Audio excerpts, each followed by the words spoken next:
Olá, vamos iniciar a videoaula com a explicação sobre o processo de ortogonalização de Gram-Schmidt. De acordo com a definição, temos que seja V um espaço vetorial com produto interno e base B igual a V, com vetores V1 e V2. A partir dessa base B, desejamos encontrar uma base ortogonal a ela, que no caso seria a base B', com vetores V1' e V2'. Observação. O que a gente quer dizer com isso é que o produto interno entre essas bases vai ser igual a zero, certo? E esse produto interno dos pares, no caso 2 a 2, nesse caso, por ser do R2, já tem dois vetores, certo? Independente da quantidade de vetores dados na questão, seja igual a zero, certo?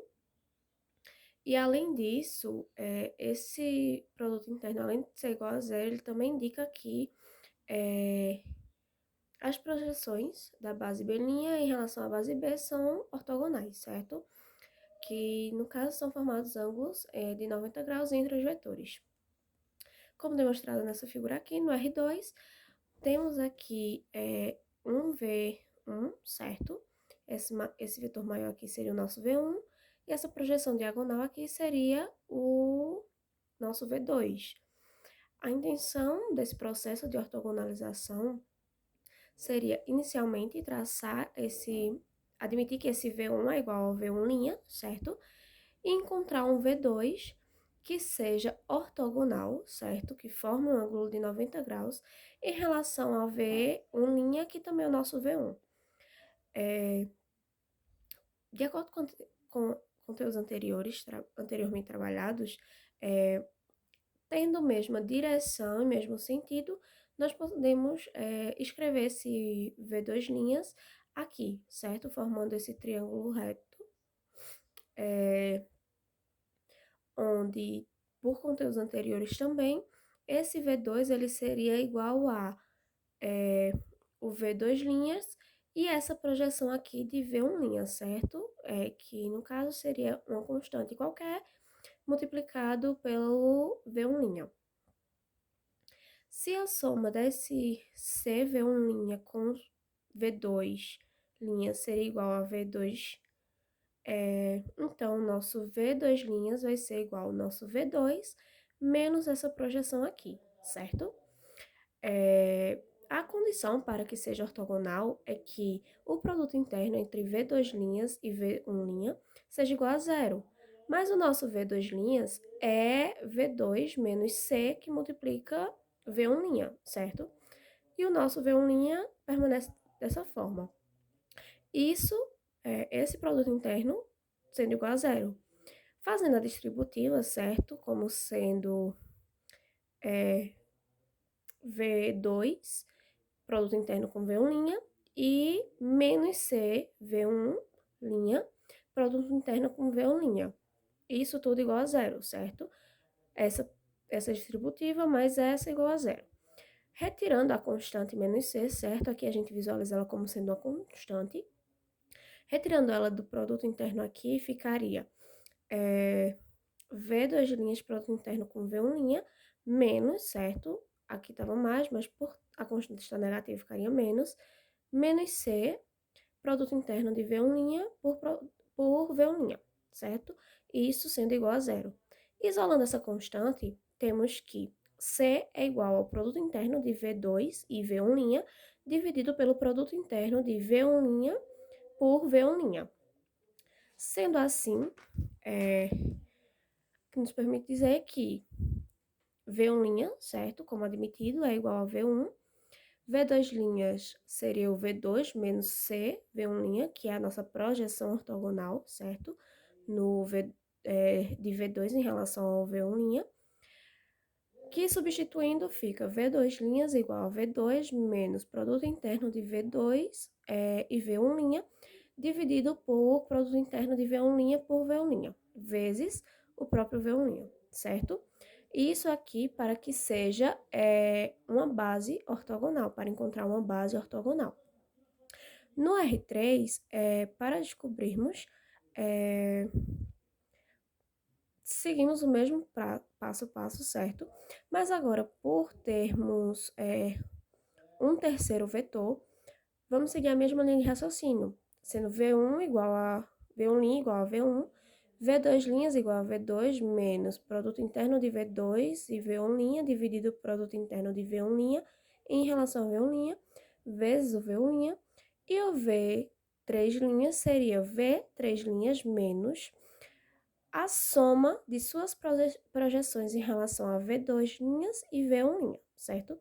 Sendo produto interno de V3 em relação a V1', inicialmente, dividido pela projeção de V1' em relação a V1' vezes o V1', mais a projeção aqui, certo? De V3 em relação a V2, que seria V3, produto interno com V2', dividido pelo produto interno de V2' em relação a V2' também. Tudo isso multiplicado por V2'.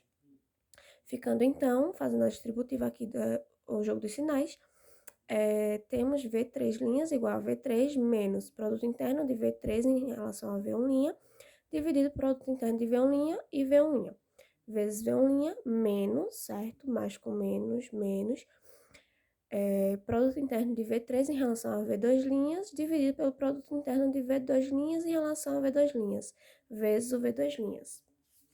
E assim segue esse raciocínio para o R4, R5, certo? Sempre vai ser aumentado a diminuição aqui de uma das projeções. No caso, V4 seria V4' é igual a V4 menos a projeção de V4 em relação a V3'. Depois, iria subtrair a projeção de V4 em relação a V2', e em seguida, a projeção de V4 em relação a V1', certo? Agora, trabalhando os exemplos, certo? Essa observação, vamos utilizá-la ela posteriormente, que diz que uma base ela é ortonormal quando o produto interno entre os seus vetores dá zero, ou seja, ela é ortogonal, e quando o módulo de cada um dos seus vetores é igual a 1, no caso, uma base normal, certo? Quando acontecem essas duas coisas, dizemos que a nossa base ela é ortonormal. O nosso primeiro exemplo diz que a partir da base B, certo? Que tem vetores 1 e menos 2 e 3 e 2 de R2, devemos determinar uma base B' que seja ortogonal, certo? Aqui comprovando que essa base ela não é ortogonal, certo? Fazendo o produto interno entre elas, que é 1 vezes 3 mais menos 2 vezes 2, que dá 3 menos 4 igual a menos 1, que nos prova que não é ortogonal. Da nossa relação, certo? A gente admite que V1' é igual a V1, que é igual a 1 e menos 2, certo? E para calcular o V2', vai ser igual a V2 menos o produto interno, certo? De V2 em relação a V1' dividido por produto interno de V1' e V1' vezes V1'. Fazendo aqui as substituições, V2' é igual ao vetor 2, certo? Que no caso é o 3 e 2, menos o produto interno de V2 em relação ao V1', que seria 3 vezes 1 mais 2 vezes menos 2, dividido pelo produto interno de V1' em relação ao V1', que seria 1 vezes 1 mais menos 2 vezes menos 2. Tudo isso multiplicado pelo vetor 1'. Fazendo essas multiplicações, a gente tem que V2' é igual a esse vetor menos, aqui daria 3 e menos 4, ficando menos 1, aqui 1 e 4, somando 5, vezes esse vetor, certo? 1 e menos 2. O vetor, o V2' ficaria, então, 3 e 2 menos, fazendo o jogo dos sinais e as multiplicações, ficaria menos 1/5 e 2/5. 3 menos menos 1/5, ficaria 3 mais 1/5 e 2 menos 2/5 aqui. Fazendo essa adição de fração, fica 3 vezes 5, 15, com mais 1, 16, dividido por 5. 5 vezes 2, 10, menos 2, 8 sobre 5. Provando que esse V2 aqui, certo, ele é ortogonal em relação ao nosso V1', ficando a coordenada de x vezes a coordenada de x, certo? 1 vezes 16 sobre 5, mais menos 2 vezes 8 sobre 5. Ficando aqui 16 sobre 5 menos 16 sobre 5, que é igual a zero. Que nos prova que, de fato, esses dois vetores, eles fazem parte de uma base ortogonal, certo? No segundo exemplo, vamos utilizar a observação dada na questão anterior, certo? De vetor de base ortonormal, que é quando ela possui seus produtos internos, o produto interno de seus vetores igual a zero, e quando o módulo de cada um desses vetores também vai ser igual a, no caso vai ser igual a 1. No nosso exemplo, temos que, pedindo para determinar uma base ortonormal em relação ao produto interno canônico para o seguinte subespaço de R3, certo? Nos é dado W igual a esse vetor aqui, x, y, z, pertencente a R3, de tal forma que x menos 2y mais z igual a zero, por ser dado uma relação de R3, certo? E uma equação, vamos admitir que podemos trabalhar deixando em função de uma letra, certo? Dessa forma, primeiro vamos achar uma base para o nosso subespaço,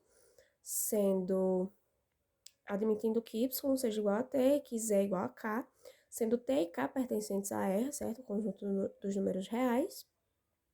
Fazendo as substituições na equação que é dada no subespaço, ficamos que x menos 2t mais k é igual a zero. Isolando x, ficamos que x é igual a 2t menos k. Fazendo as substituições, no lugar de x, a gente coloca essa projeção, certo? 2t menos k. No lugar de y, colocamos t. E no lugar de z, colocamos k. Colocando essa base em função das letras, certo? Separando as letras, ficamos que x, y, z é igual a t, que multiplica 2, que é o que está nesse primeiro lugar aqui, menos, aliás, 2, 1, que é representando esse t, e 0, porque nesse terceiro lugar não possuímos a constante t. Mais k, que é a nossa segunda constante, aí menos 1, representando esse k, 0, porque aqui a gente não tem a presença do k, e 1, representando esse último k aqui. Essa base encontrada é uma base geradora de W, porque se formos analisar, essa base ela é LI, certo? Pois os seus vetores eles não são múltiplo escalar um do outro, certo? No segundo passo, vamos fazer o processo de ortogonalização dessa base encontrada, certo? Sendo a base 2, 1, 0 e menos 1, 0 e 1, admitindo por nossas relações anteriores que V1 vai ser igual ao nosso primeiro vetor, 2, 1 e 0, e V2 vai ser igual ao nosso segundo vetor, menos o produto interno de V2 em relação a V1, dividido pelo produto interno de V1 em relação a V1 também, vezes o nosso V1.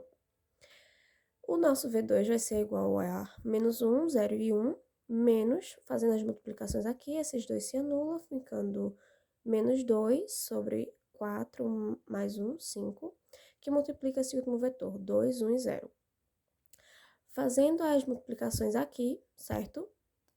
Temos que fica menos 1, menos com menos mais, 2 quintos vezes 4, 4 quintos, aliás, 0 mais 2 quintos e 1 menos, qualquer coisa multiplicado por 0 dá 0, então 1 menos 0. O V2 vai ser igual a 5 vezes menos 1 menos 5, mais 4 menos 1, caso menos 1 quinto. Aqui 0 mais 2 quintos fica o próprio 2 quintos e 1 menos 0, 1. Então, a nossa base, o nosso B1, certo? A nossa base ortogonal, ela vai ser 2, 1 e 0, que é o nosso V1', e menos 1 quinto, 2 quintos e 1, que é o nosso V2', que encontramos após os cálculos, certo? Sendo essa base ortogonal, assim como foi pedido na questão. No entanto, essa base ortogonal, ela não é uma base normal, certo? O módulo dessa base, ela não vai ser igual a 1. Dessa forma, no terceiro passo, vamos deixar essa base encontrada como sendo uma base normal. Para isso, nós vamos calcular o seu versor, certo? Que a gente vai identificar aqui como sendo V1, duas linhas, que vai ser igual a 1, que vai ser dividido pelo módulo de 1, V1, linha, vezes V1, linha. Que isso aqui nada mais é do que 1 dividido pela raiz quadrada do produto interno de V1', que no caso seria ele vezes ele mesmo. Que no caso seria 2 ao quadrado, mais 1 ao quadrado, mais 0 ao quadrado, vezes o V1', que é 2, 1 e 0. Fazendo essas multiplicações, fica 1 sobre 4 mais 1 mais 0, 5. 1 sobre raiz de 5, vezes o vetor 2, 1 e 0. Podemos deixar dessa forma porque, ao calcular o nosso módulo, vamos encontrar ele como sendo igual a 1, certo? O nosso V2, duas linhas, vai ser feito de forma parecida, só que agora vai ser 1 dividido pelo módulo de V2, linha, vezes V2, linha, certo? Ficando 1 que é dividido pela raiz quadrada de cada um desses termos ao quadrado, no caso, menos 1 quinto ao quadrado, mais 2 quintos ao quadrado, mais 1 ao quadrado, vezes o nosso V2', que é menos 1 quinto, 2 quintos e 1. O nosso V2' vai ser igual a 1 raiz quadrada de menos 1 quinto ao quadrado, fica 1 sobre 25, mais 2 quintos ao quadrado, fica 4 sobre 25, mais 1 ao quadrado, que é o próprio 1, vezes menos 1 sobre 5, 2 quintos e 1. Fazendo aqui as somas, 1 sobre 25, mais 4 sobre 25, fica 5 sobre 25, mais esse 1 fica 25 vezes 1, 25, mais 5, 30. Ficando 1 sobre raiz quadrada de 30 sobre 25. Simplificando aqui, certo? A gente pode ficar com raiz quadrada de 6 sobre 5. E isso vai multiplicar menos 1 sobre 5, 2 quintos e 1. Dessa forma aqui, certo? Organizando isso daqui, certo? Porque raiz de 6 sobre 5 é a mesma coisa de escrever raiz de 6 sobre raiz de 5. Fazendo divisão de fração, o primeiro pelo inverso do segundo, a gente fica com raiz de 5 sobre raiz de 6, que multiplica menos 1 quinto, 2 quintos e 1. Colocando tudo dentro da raiz, fica raiz quadrada de 5 sobre 6, que multiplica menos 1 quinto, 2 quintos e 1. No caso, a nossa base 2, duas linhas, vai ser 1 sobre raiz de 5, que multiplica 2, 1 e 0, e raiz de 5 sobre 6, que multiplica menos 1 quinto, 2 quintos e 1, que no caso é a nossa base ortonormal, possuindo o seu produto interno entre cada uma dessas bases, certo? Desses vetores dados, sendo igual a 0, e possuindo o seu módulo, o módulo de cada um desses vetores, sendo igual a 1, certo? O módulo desse vetor é igual a 1 e o módulo desse vetor é igual a 1. Assim, a gente conclui a nossa videoaula sobre o processo de ortogonalização.